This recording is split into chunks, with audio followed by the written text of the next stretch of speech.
Good morning, children. Today, in Political Science class 12th, I'm going to start the third chapter, and that is US Hegemony in World Politics. Children, this chapter is in some way related to the second chapter. These are interrelated.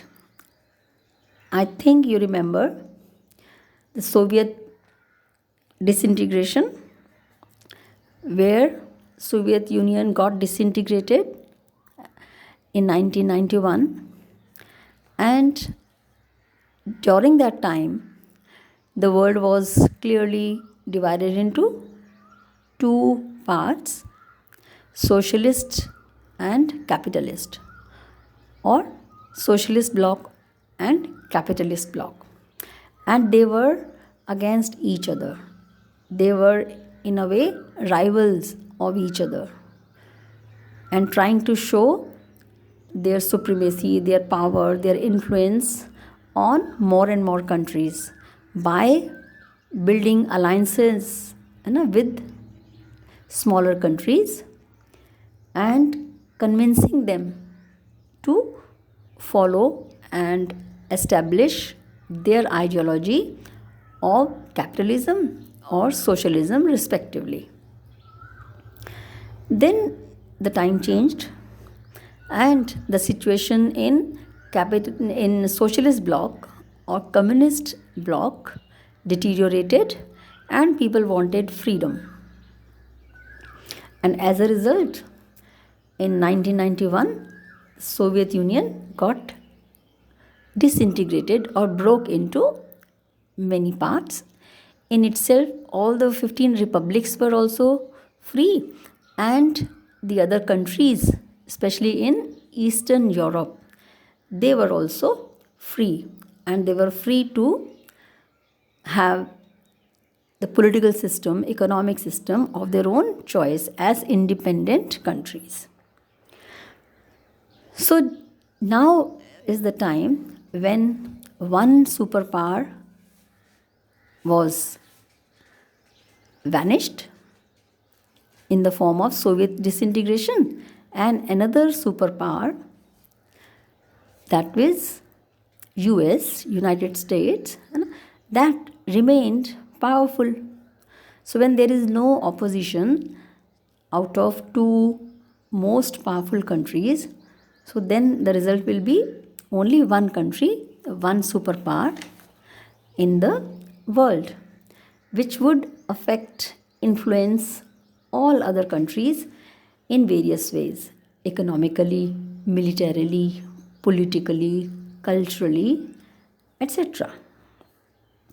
And as there is no country so powerful to oppose openly the decisions, the practices of such country, so that is known as supremacy, predominance, bossiness, and hegemon or hegemony.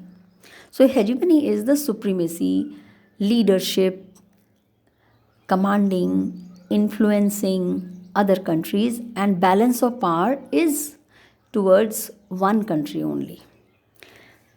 So after Second World War, and especially after Soviet disintegration, US became a hegemon. It was known clearly at this time. But we can say that US was not hegemon only after Soviet Union got disintegrated, but it was acting as supreme power in the past also, or before Soviet Union got disintegrated. And to understand this, I can give you some examples related to different countries of different people. Like I have taken the example of these people. One is Jabu, who lives in South Africa, Durban, who was basically interested in tribal art forms and wanted to become an artist and wanted to have his own studio. Okay, but his parents who were having their business, they wanted him to go for MBA. Okay, MBA, which is prestigious course in that time, now also, and to join the family business. So his parents' ambition was for their son to be an MBA. This shows that the influence of economy is on the parents of Jabu, who was in South Africa. That is another country. Then I'll give you the example of Andrei. Andrei is another boy who lives in Perth, Australia, and whose parents had immigrated from Russia. But their son, Andrei, is interested in wearing Western clothes, especially jeans, blue jeans, and the parents do not like this, especially to wear jeans when they go for prayer in the church. They want him to be in their normal traditional dress.